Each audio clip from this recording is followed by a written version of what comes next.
So we have been looking into the methods of determination of stability constant.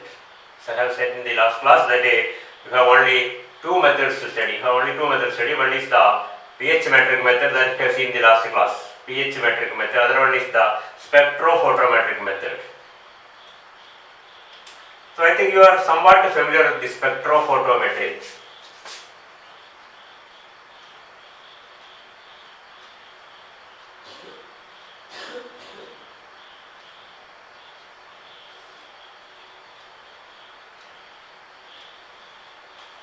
Of determination of a stability constant. In spectrophotometry, you are actually measuring the absorbance. Absorbance or optical density of a solution, and is related to the concentration of a particular species. Here, in the determination of stability constant by spectrophotometric method, we make use of the fact that in many cases the dilute solution of the metal and the ligand both are colorless, while when these two combine we get a complex species which is colored.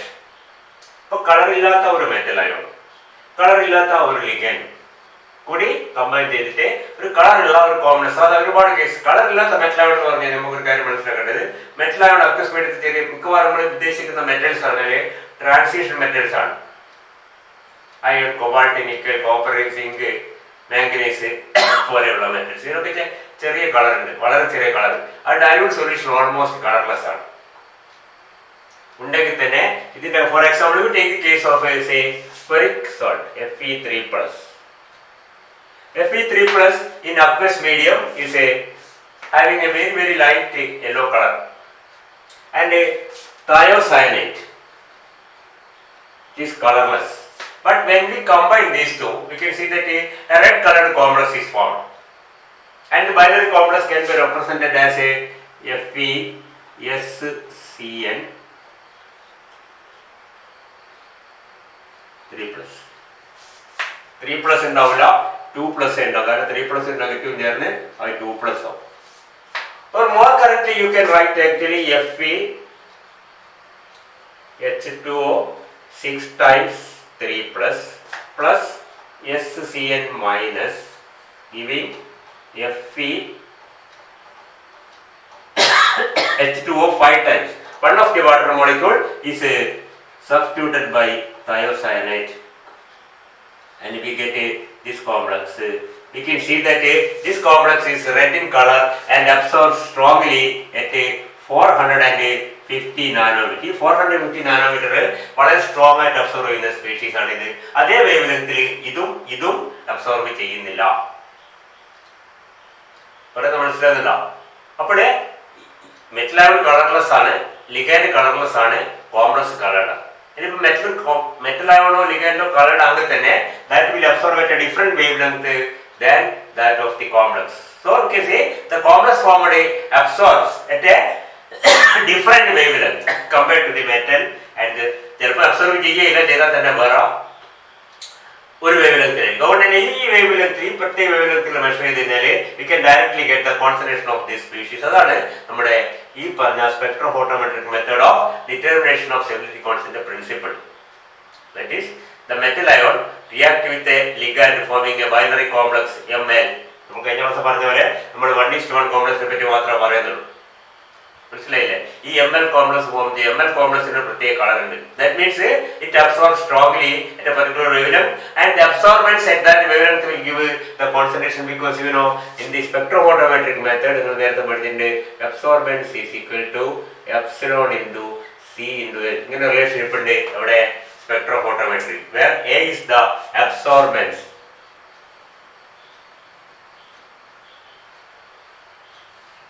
or optical density. അതാണ് നമ്മൾ സാധാരണ സ്പെക്ട്രോഫോട്ടോമെട്രിയിലോ കളറിമെട്രിയിലോ measure ചെയ്യുന്ന factor, optical density or absorbance. Epsilon നമുക്ക് എന്താ നിങ്ങൾക്ക് അറിയാം, നേരത്തെ നിങ്ങൾക്ക് അറിയാം, that is the molar absorptivity or molar extinction coefficient. Molar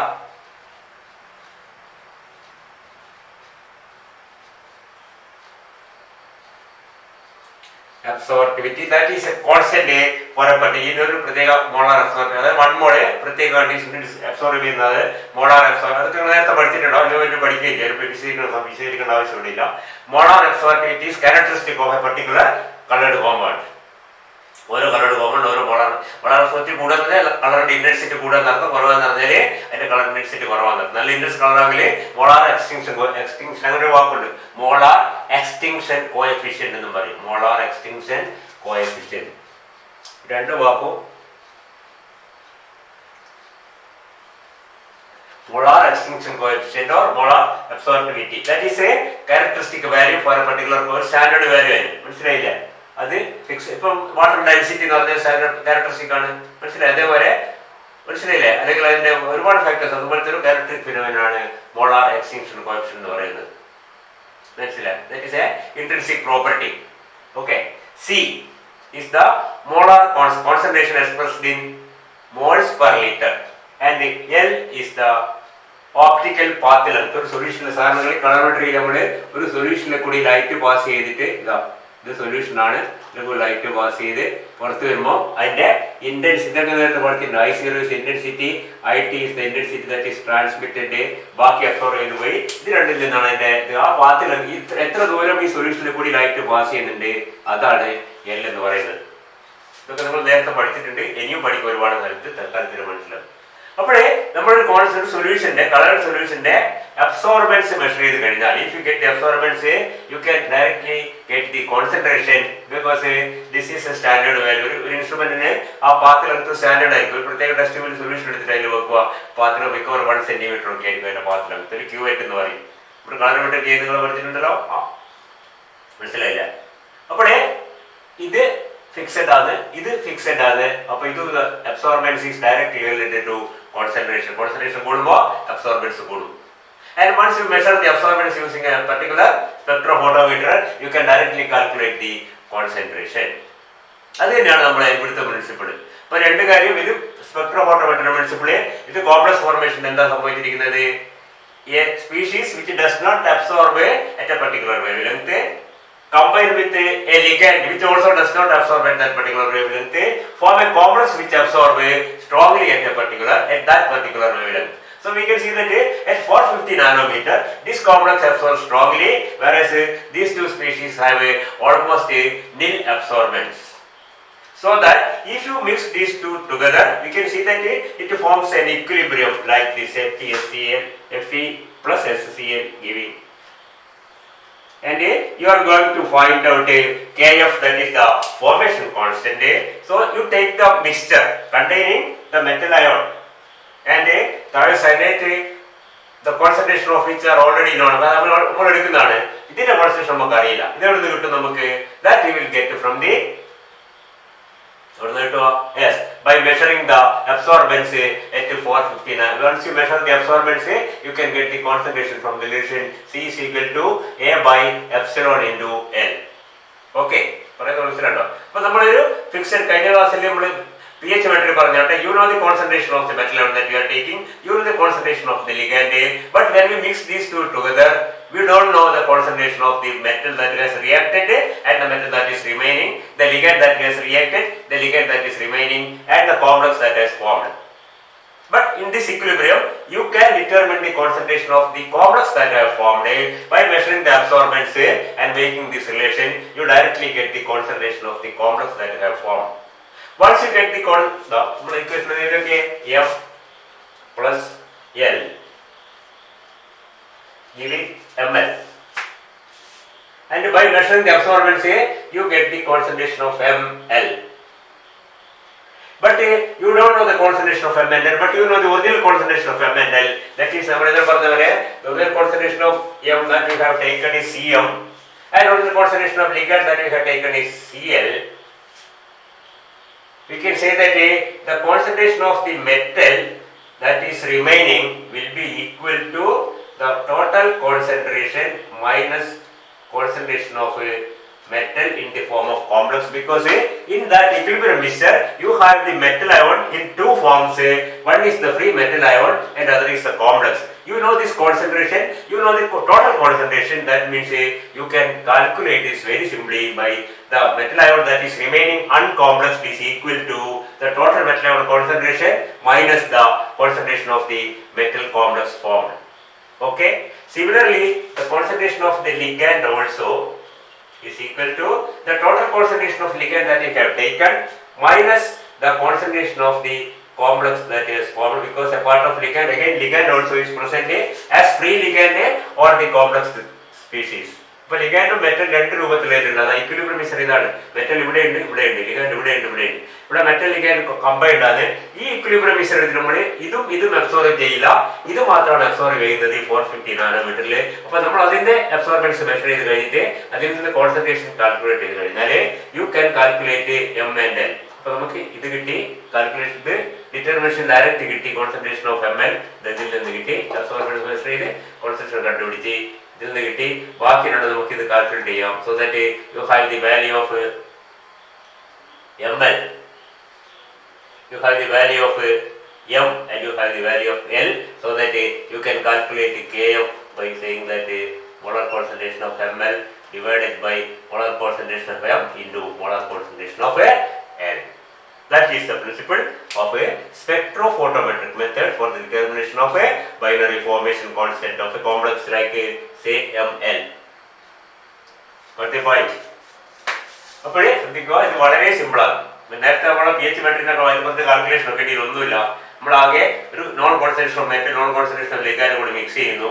രണ്ടും കൂടി മിക്സ് ചെയ്യുമ്പോൾ അതിലൊരു ഭാഗം റിയാക്ട് ചെയ്തിട്ട് എന്തുണ്ടാവുന്നു, കോംപ്ലക്സ് ഉണ്ടാവുന്നു. ഈ കോംപ്ലക്സ് ഒരു പ്രത്യേക വേവ് ലെങ്ത്തിൽ സ്ട്രോങ് ആയിട്ട് അബ്സോർവ് ചെയ്യും. ആ വേവ് ലെങ്ത്തിൽ വെച്ച് അബ്സോർബൻസ് മെഷർ ചെയ്ത് കഴിഞ്ഞാൽ അതിന്റെ കോൺസെൻട്രേഷൻ നമുക്ക് ഡിറ്റർമിൻ ചെയ്യാൻ പറ്റും. Once you get the concentration of the metal complex, you can calculate the concentration of the free metal and the free ligand that is remaining in the medium, and from these three values you can calculate the formation constant.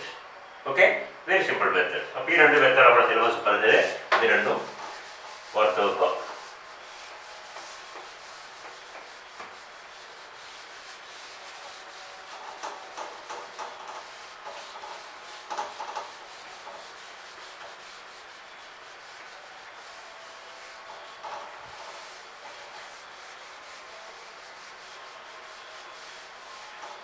അപ്പൊ ഇതോടുകൂടി നമ്മൾ ആ unit കഴിഞ്ഞിട്ടുണ്ട്. ഞാൻ ആ unit ഒന്ന് വായിക്കട്ടെ. നമ്മൾ ആ യൂണിറ്റ് 1 എന്നുള്ള ഭാഗം അതിൽ പറഞ്ഞിരിക്കുന്നത് നിങ്ങൾ സിലബസ് കണ്ടിട്ടുണ്ടാവും. Stereo chemistry of coordination compounds. നമ്മൾ ആദ്യം പറഞ്ഞത് stereo chemistry of coordination compound. Different coordination number വരുമ്പോൾ കോംപ്ലക്സിന്റെ സ്റ്റീരിയോ കെമിസ്ട്രി എന്തൊക്കെ ഷേപ്പിൽ വരാം. കോർഡിനേഷൻ നമ്പർ 2 ആണെങ്കിൽ ലീനിയർ വരാം, 3 ആണെങ്കിൽ ട്രയാംഗുലർ പ്ലാനർ വരാം, 4 ആണെങ്കിൽ ടെട്രാഹെഡ്രലോ സ്ക്വയർ പ്ലാനർ വരാം, 5 ആണെങ്കിൽ ട്രയാംഗുലർ ബൈപിരമിഡോ സ്ക്വയർ പ്ലാനറോ വരാം. അതിനൊക്കെ ഓരോന്നിനും ആ ഷേപ്പ് എന്താണെന്നും അതിന്റെ എക്സാമ്പിൾ ഓർത്ത് നമ്മൾ പഠിച്ചിട്ടുണ്ട്. 6 ആണെങ്കിൽ എന്താണ് ഒക്ടാഹെഡ്രൽ വരാം, ട്രയാംഗുലർ പ്രിസം വരാം. 7 ആണെങ്കിൽ എന്താണ് ക്യാപിറ്റൽ ട്രയാംഗുലർ പ്രിസം വരാം, ഡിസ്റ്റോർട്ടഡ് ഒക്ടാഹെഡ്രൽ വരാം, പെന്റഗണൽ ബൈപിരമിഡ് വരാം. ഓരോന്നിനുള്ള എക്സാമ്പിൾ. 8 ആണെങ്കിൽ ക്യൂബിക് വരാം, സ്ക്വയർ ആന്റി പ്രിസം വരാം, capital bi capital triangular prism വരാം. അതിന് ഓരോന്നിന് എക്സാമ്പിൾ. 9 ആണെങ്കിൽ ട്രൈ ക്യാപിറ്റൽ ട്രയാംഗുലർ പ്രിസം വരാം. അതിന്റെ എക്സാമ്പിൾ. അതൊക്കെയാണ് സ്റ്റീരിയോ കെമിസ്ട്രിയുടെ വാക്കിൽ നമ്മൾ ഉദ്ദേശിച്ചത്. അതൊക്കെ നമ്മൾ പഠിച്ചിട്ടുണ്ട്. പിന്നെ step wise and overall formation constant and the relationship between them.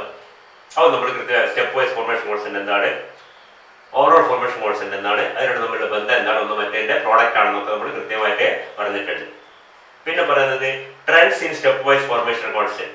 അല്ല ട്രെൻഡ്സ് സാധാരണഗതിയിൽ സാധാരണഗതിയിൽ എന്താണ് K1 K2 K3 etc. goes on decreasing. K1 is largest, K2 is smaller, K3 is still smaller, like that, usually because of statistical factors, because of the points available for the ligand to react. ആദ്യം സിസ് coordinate complex അങ്ങ് ML1 ഉണ്ടാവാൻ 6 സൈറ്റിൽ ഏതെങ്കിലും ഒരു സൈറ്റിൽ attack ചെയ്താൽ മതി. പക്ഷേ രണ്ടാമത്തെ ലിഗാൻഡ് സൈറ്റ് വേറെ ലിഗാൻഡ് ഒരു പൊസിഷൻ ഒക്കുപ്പെടാം, പിന്നെ 5 പൊസിഷൻ മാത്രമേ ബാക്കിയുള്ളൂ. അവിടെയാണ് അറ്റാക്ക് ചെയ്യണം. അങ്ങനെ ഓരോ ലിഗാൻഡ് ആഡ് ചെയ്യുന്നതനുസരിച്ച് പിന്നെ വരുന്ന ലിഗാൻഡ് അറ്റാക്ക് ചെയ്യാനുള്ള പോയിന്റ്സ് കുറഞ്ഞു വരുന്നതുകൊണ്ട് അത് റിയാക്ഷൻ നടക്കാനുള്ള പ്രോബബിലിറ്റി കുറഞ്ഞു വരും. That's why K1 is like largest and Kn is the smallest. That is a usual trend, but there are abnormalities in many cases. ഒന്ന് രണ്ട് എക്സാമ്പിൾ നമ്മൾ പറഞ്ഞിട്ടുണ്ട്. എവിടെയൊക്കെയാണ് അബ്നോർമാലിറ്റി വരിക, അതിന് ഓരോന്നിൻ്റെയും കാരണം എന്താണ്. എക്സാമ്പിൾസ് മർക്കുറിയുടെ ഒരു കോംപ്ലക്സ് പറഞ്ഞിട്ടുണ്ട്. അതേപോലെ ബുക്കിലൊക്കെ കാണും. വേറെ അയണിന്റെ ഒരു ഡൈപ്പിയുടെ കോംപ്ലക്സ് പറഞ്ഞിട്ടുണ്ട്. K1 is equal to K2, K1 larger, K2 smaller, K3 becomes very large in that case. Over mercury കേസിൽ K1 ഉം K2 കഴിഞ്ഞ് K3 becomes very small in that case. അതിനൊക്കെ കാരണം നമ്മൾ പഠിച്ചിട്ടുണ്ട്. അതാണ് ഉദ്ദേശിക്കുന്നത് trends in step wise formation concept എന്നുള്ളത്. പിന്നെ ഡിറ്റർമിനേഷൻ ഓഫ് ബൈനറി ഫോർമേഷൻ, അത് ഇപ്പോൾ അവസാനം പറഞ്ഞെങ്കിലും അതാണ് സിലബസ് അനുസരിച്ച് determination of binary formation concept by pH metry and spectrophotometry. അത് നമ്മൾ കൃത്യമായിട്ട് പറഞ്ഞിട്ട് pH മെട്രി എന്ന് കഴിഞ്ഞ ക്ലാസ് പറഞ്ഞു, സ്പെക്ട്രോഫോട്ടോമെട്രി എന്ന് പറഞ്ഞു. പിന്നെന്താണ് stabilization of unusual oxygen states. Stabilization of unusual നമ്മൾ കഴിഞ്ഞ മുമ്പത്തെ ക്ലാസ് പറഞ്ഞു. Stabilization of unusual oxygen state. Those oxidation state of certain metal ions, especially in the case of transition metals, which are not stable, becomes more stable when it is part of a complex. Once on complexation, the otherwise stable, unstable oxidation state becomes stable. How cobalt 3 becomes stable on complexation? Usually cobalt 3 is an oxidizing agent. It oxidizes even water. നമ്മൾ പറഞ്ഞിട്ടുണ്ട്. അപ്പോൾ അത് എന്തുകൊണ്ട് അത് stable ആവുന്നു? അതിന് എന്തുകൊണ്ടെന്നുള്ള കുറച്ച് examples. കൊബാൾട്ടിന്റെ കേസിൽ, കോപ്പറിന്റെ കേസിൽ കോപ്പർ 1, സിൽവറിന്റെ കേസിൽ സിൽവർ 1 ആണ് സ്റ്റേബിൾ, സിൽവർ 2, സിൽവർ 3 കോംപ്ലക്സ് ഉണ്ട്. കോപ്പറിന്റെ കേസിൽ കോപ്പർ 2 ആണ് സ്റ്റേബിൾ, പക്ഷെ കോപ്പർ 1 കോംപ്ലക്സ് സ്റ്റേബിൾ ആണ്. നോർമൽ കേസിൽ കോപ്പർ 1 എന്ത് ചെയ്യും, ഡിസ്പ്രപ്പോർഷനേറ്റ് ചെയ്ത് കോപ്പർ 0 കോപ്പർ 2 ആവും. നിക്കലിന്റെ കേസിലാണ് നിക്കൽ 0 സ്റ്റേബിൾ ആണ്, നിക്കൽ -1 ഉണ്ട്, നിക്കൽ -2 ഉണ്ട്, nickel 2 is otherwise stable, nickel 3 complex ഉണ്ട്. കൊബാൾട്ടിന്റെ അയണിന്റെ ഫെറസും ഫെറിക്കുമായി വരുന്ന വ്യത്യാസം. സാധാരണ അക്വസ് മീഡിയത്തിൽ ഫെറസ് കൂടുതൽ, ഫെറസിനേക്കാളും ഫെറിക്ക് സ്റ്റേബിൾ ചില സ്ഥലത്ത് ഡിപ്പെൻഡിങ് ഓൺ ദി ലിഗാൻഡ്. ഫ്ലോറൈഡും സൈനോഡൊക്കെ വരുമ്പോൾ ഫെറിക്ക് കൂടുതൽ സ്റ്റേബിൾ ആവും. ഡൈപീരിഡയിൽ വരുമ്പോൾ ഫെറസ് കൂടുതൽ സ്റ്റേബിൾ ആകും. നമ്മൾ കഴിഞ്ഞ മുമ്പിലത്തെ ക്ലാസ് പറഞ്ഞു. അതാണ് ഉദ്ദേശിക്കുന്നത് ഇതിന്റെ stabilisation of unusual oxidation states. പിന്നെ പറഞ്ഞിരിക്കുന്നത് ambident and macrocyclic ligands. What you mean by ambident ligand? അത് ആ വാക്കങ്ങൾ എടുത്ത് പറഞ്ഞിട്ടുണ്ട്. ആംബിഡന്റ് ലിഗാൻഡ് എന്താണ്, അതിന് കുറച്ച് എക്സാമ്പിൾസ്. പിന്നെ പറ്റുമെങ്കിൽ ആംബിഡന്റ് കോംപ്ലക്സിന്റെ പേര് കൊടുക്കുമ്പോൾ ശ്രദ്ധിക്കേണ്ട കാര്യം നമുക്ക് അറിയാം. ദറ്റ് ഈസ് എസ് തയോ, നമുക്ക് നമ്മുടെ സിലബസിൽ ഇല്ലെങ്കിൽ ശ്രദ്ധിക്കുക. എസ് തയോസൈനേറ്റ് എന്നും എൻ തയോസൈനേറ്റ് എന്നും. Thiocyanate can coordinate through 2 different points. It can make use of the lone pair of sulfur in some cases, whereas in some other case it will make use of the lone pair of nitrogen. S thiocyanate and N thiocyanate, nitrite O nitrite N nitrite എന്നും അതുപോലെയുള്ള കാര്യങ്ങൾ. That is ambident ligand. Macrocyclic ligands നമ്മൾ പല കേസിലാണ് വാക്ക് ഉപയോഗിക്കും. മാക്രോസൈക്ലിക് ligands നമ്മൾ കണ്ട എന്താണ്, ക്രൗഡ് ഏജസ് പോലെയുള്ള, ക്രിപ്റ്റൻസ് പോലെയുള്ള സാധനങ്ങൾ macrocyclic ligands which forms very stable. അത് വേറെ സ്ഥലത്തും പറയുന്നത് വെരി സ്റ്റേബിൾ കോംപ്ലക്സ്. പിന്നെ chelate effect and its thermodynamic origin. What are chelates? What's a chelating agent and what is chelate effect and what is the reason of this extra stability of chelates? Explain the chelate effect എന്ന് പറഞ്ഞാൽ ഇതൊക്കെ പറയണം. എന്താണ് chelate എന്ന് പറയാ, chelate effect എന്താണെന്ന് പറയാ. Chelate effect എന്ന് പറഞ്ഞാൽ complex chelate is more stable than a similar non chelate. അതിന്റെ കാരണം, പ്രധാന കാരണം അതാണ് നമ്മൾ പറഞ്ഞിരിക്കുന്നത്. Chelate effect and its thermodynamic origin. Delta G equal to delta H minus T delta S. Delta എസിൽ വരുന്ന വ്യത്യാസമാണ് കീലേറ്റ് വരുമ്പോൾ നമ്മൾ പഠിച്ചിട്ടുണ്ട് കൃത്യമായിട്ട്. പിന്നെ അവസാനം പറഞ്ഞ 2 വാക്ക് macrocyclic effect and template effect. Macrocyclic ligand നേരത്തെ ഒരു വാക്ക് പറഞ്ഞിട്ടുണ്ട്. മാക്രോസൈക്ലിക് ഇഫക്റ്റ് രണ്ടും കൂടി കമ്പൈൻ ചെയ്ത് പഠിച്ചാൽ മതി. മാക്രോ ലിഗാൻഡ് എന്താണെന്നോ മാക്രോസൈക്ലിക് ലിഗാൻഡ് വരുമ്പോൾ എന്തുകൊണ്ട് അത് കൂടുതൽ സ്റ്റേബിൾ ആണ്. 2 കാരണം പഠിച്ചിട്ടുണ്ട്. മാക്രോസൈക്ലിൽ ഒന്ന് തെർമോഡൈനാമിക് ഒറിജിൻ ഉണ്ട്, പോരാത്തതിന് അതായത് എൻട്രോപ്പി ഇഫക്റ്റ് ഉണ്ട്. പിന്നെ എന്താണ്, പിന്നെ pre organisation of the ligating groups കൃത്യമായിട്ട് അതിന്റെ പൊസിഷൻ ഫിക്സഡ് ആക്കി വെച്ചിട്ടുണ്ട് ഇതില് മാക്രോസൈക്ലിക് ലിഗാൻഡ്സിൽ. ഇതൊക്കെ പറയുമ്പോൾ മനസ്സിലാണ്, നേരത്തെ ക്ലാസ് കേട്ടിട്ടുണ്ടാവണേ. ഓക്കെ.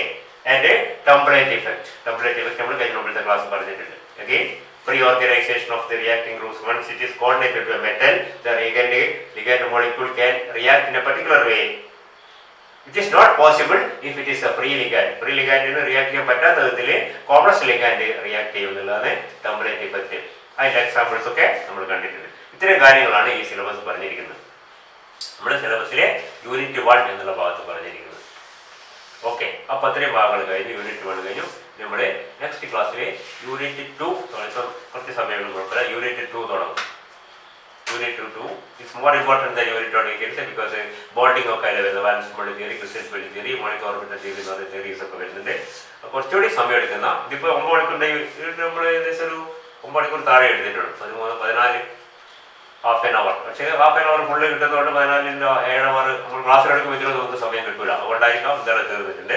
അടുത്ത യൂണിറ്റ് നമ്മൾ അടുത്ത ക്ലാസ്സിൽ എടുക്കുന്നതായിരിക്കും. ആവശ്യത്തേക്ക് ഇത് മതി.